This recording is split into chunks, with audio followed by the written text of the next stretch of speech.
investment and trust in banks in Jamaica. Welcome back to Shelley's Jamaican style, you know, cooking. Shelley's Jamaican Bickle and lifestyle. Somebody asked me what is Bickle. Google it. It's like food and it's more of a Caribbean thing. And I know in Jamaica they used to say Bickle is food, Wolipa food. Welcome to my channel. If you're new, don't forget to subscribe. Hit that notification bell so you won't miss an upload. So, investment back home in Jamaica. I don't know who has been home recently and has tried to maybe access funds that they had at a bank or a financial institution before. So I have a Bank of Nova Scotia account, and I remember going back home. I didn't have the bank account, but I had the account number, ID particulars, and I'm like, I want to go to check to see what's going on with this account. It was dormant at the time and I wanted to make it active. And listen, they need so much from you before you're able to reactivate your account. One, you have to have the passbook, which I did, but it was overseas. Two, you have to get like a letter signed by a notary, something. It is a lot, but that is not the point of this video. This video is returning residents thinking to go back home. Do you really trust the banking system in Jamaica with all the fraud, with all the hypocrisy going around? There is so much going on, especially with people who have a lot of money in banks. Have you seen lately the amount of persons being charged for bank fraud, for stealing? There you go again, like entitlement. They see an account with $1 million Jamaican dollars and it's there for like 10-15 years, nobody touching it. It's a cause for concern. It is a cause for concern. The financial banking system in Jamaica, it is a cause for concern. If you watch any of my earlier videos, I mentioned before, I've worked in the financial industry in Jamaica. And listen, when it comes to someone with a dormant account, it is something that was highly watched by the Jamaican Cooperative Credit Union League when I was working at the credit union. When it comes to dormant accounts, those accounts were like accounts that were highly watched. So in the banking sector, what is really happening, why there are so many people robbing people money who are overseas in another foreign country, working, sending money back home for a rainy day, either for investment purposes or maybe improving maybe their homes. Look at Usain Bolt, how much money is lost in the Jamaican system. And the big heads and the names continues, and it goes on and on and on. It's a cycle. It has been a cycle for a while now, and is also cause for concern. Your money is not safe in the banks in Jamaica. Yet, in order to activate an account, you require persons to go through so much. Identification, proper identification is provided. All the good stuff that you ask for, yet you people take people through so much just to reactivate an account. Even if you want to do it from overseas online, it requires a lot. If you're sending money, it is the same thing. When I had my loan back home back then, because I had a loan I was paying, and when I sent money, I would send it directly to Jamaica National, and then someone would use their card to go pull the money off, and they were scrutinizing the account. At one point, the person who I gave the authorization to work on this, they had to do background check. They had to go get authorization. I had to provide the source of funding from overseas, because we all know about money laundering.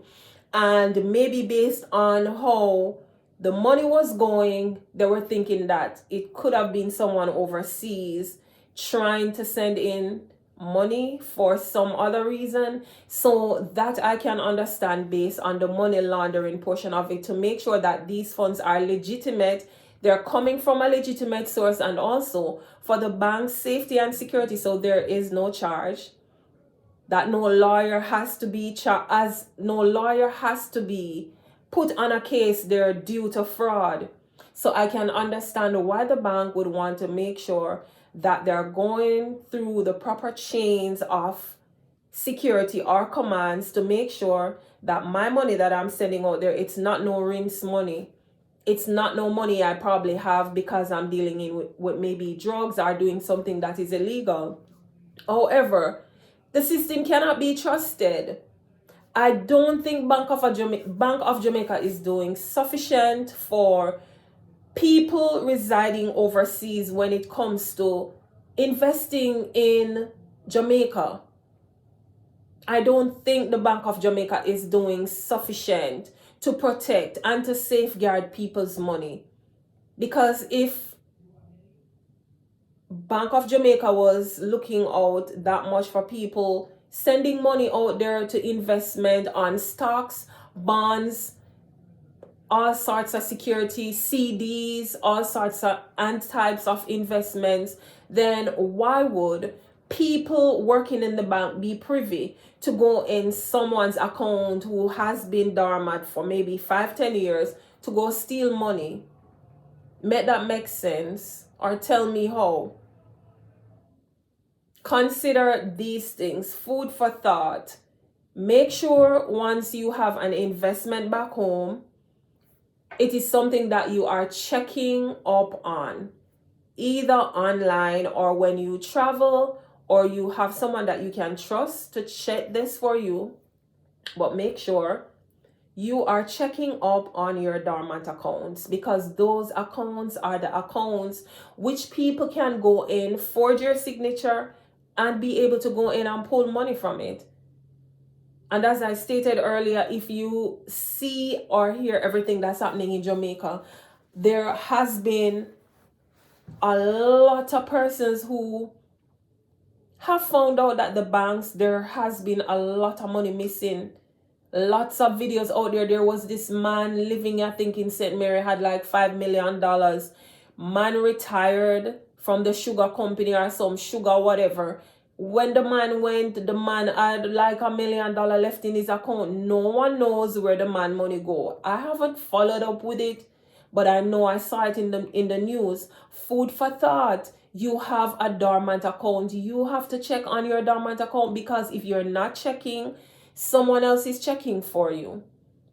And as I say, I really don't know how in today's day and age where technology is like everywhere and anywhere, how people are able to go in and steal people money from people's account without the bank realizing that internally someone is taking something that doesn't belong to them. There you go again, entitlement. Because if I'm overseas and I'm working 20, 25 years, maybe 30 years, and I keep sending back money home, I don't want to touch this money. This money is like for rainy day or when I return home. Those accounts should be highly watched, because they're high yield interests, where because of the amount you have in there, you're gonna get a good little return on your money. Those accounts should be cause for concern for the banking system and sector in Jamaica to watch closely, to make sure people's funds are protected. And if you really want people to return back home, make sure that you're securing when it comes to the healthcare, people's finance, that you are also looking out for these people and not allowing people to be robbing them.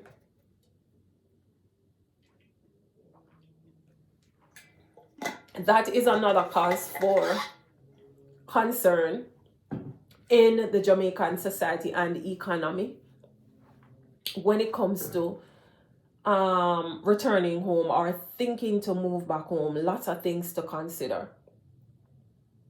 There's a lot, and I will definitely continue these sessions. I love this. I really, really love this. And it's not only for myself, but it can also be an eye-opener to someone else or to others when they see these videos, and to really reconsider, to consider, can we really trust? We can't even trust the banking system here in America. But I think it's a little safer, a little safer when compared to the Jamaican sector, it's a little safer. Yes, funds can disappear, funds might disappear, but I'm just talking about how in Jamaica, in order to open a bank account, you have to go through so much, yet it's easy for someone in the bank to just put that I request to withdraw $1 million and take it out. And I think these people, they should serve some hard time in prison. Yes, some real hard times. For people money, even if they pay it back, because it will teach them a lesson that next time you don't go and touch somebody's thing. You don't go and take what does not belong to you. I've heard of even strange stories where in a specific bank in Jamaica, allegedly, a manager was pulling money out, putting money back in, pulling money out, putting money back in someone else's account, until the person living overseas went and saw these unusual transactions and was like, why is my money missing? Then they found out a manager was borrowing funds from the account, putting back funds in, borrowing as if it was like a payday, or they were borrowing and no one was seen. Then again, you have other cases where people take out people money out of people bank account and build mansion out of it. How dare you? A lot of that is going on in Jamaica. Make sure that you're watching your finances. Make sure you're watching your investments. When was the last time you checked on your investments in Jamaica, if you're investing in Jamaica, to make sure that this money that you're sending back home, interest is being earned on it? One. Two, is it safe? Is it being rinsed? Because it can be there, but then we have so much faith in the financial system. We have so much faith in everything that surrounds our finances that we deem it fit, that everything is okay. No. I would say check on your dormant accounts, because those are the ones that they will quickly go to like swindle your money from. I could not imagine working in the financial sector, in a bank or anywhere to deal with people's money, and I am using that money to like build a home. Food for thought. Make sure you're checking on your investments back home. Make sure if you invest online from overseas, that you are watching to make sure that your money is not being taken out, your money is not being rinsed, your money is not being used. Food for thought. If you're new, welcome to my channel. In this series, I'm talking about Jamaicans moving home, things to consider when moving back home. Stay tuned. Don't forget to give the video a like, drop in the comment sections, and let me know what you think about these videos. And yes, it's Saturday and I feel so beautiful today. Tell yourself you're beautiful. I feel so beautiful today. I went to church and I'm here working, doing my videos. Thank you guys for your support, your comments. I love them. Keep them coming. Yes, I felt cute today. And before I change, I'm like, why not come do some videos so I can have some uploads to give you this week. Stay tuned. Don't forget, subscribe to Shelly's Jamaican Bickle and Lifestyle. And in this month of February, I do plan to do some giveaways. So stay tuned for more videos coming on moving back home to Jamaica, things to consider or things to assess before we think or choose to make those moves. Make sure you're watching your finances. It is important because that is what will sustain you. And if you're overseas and you're thinking to go back home and your pension will be going in that account, make sure you're watching it because someone could be using it. Stay tuned for my other upload.